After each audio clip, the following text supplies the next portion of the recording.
Eta kahi krodaveshe, bhavera tarange base. That's what I mentioned in the beginning.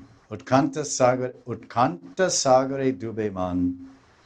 Radhara utkantavani. Radhara utkantavani. Pari apane vakani. Krishna madhurya kari ashwadan.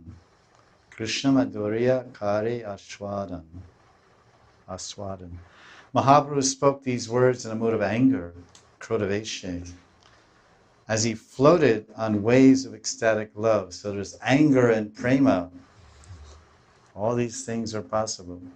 Because all the different small waves on the ocean simply increase the beauty of the ocean. A placid ocean, the Pacific Ocean, with no waves is not very beautiful. When the waves and Taranga come, the waves, and they beautify the ocean, and they increase the bliss and joy of the ocean. Oh, some waves. That means the wind is touching them. So when the wind touches the ocean responds with the waves. So this is what's going on, what he's saying here. The waves, Utkanta Sagare.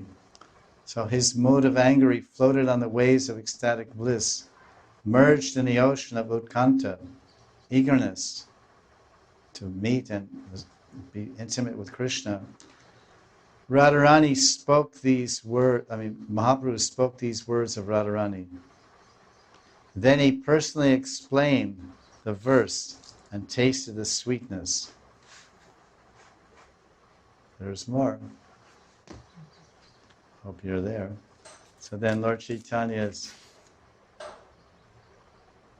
is going to explain the verse Radharani spoke this verse. And someone might say, well, how is it you're saying that these teen Amrita Khan, Hare Khan, Hare Man, Hare Pran, the Krishna, the buttermilk, sweet nectar sound of his buttermilk flute and his Amritvani, his beautiful voice is like sweet sugarcane juice. And then ornaments, Bhushana Sinjita, the jingling and ringing of his ornaments is so beautiful and so sweet. It simply enhances Krishna's sweetness.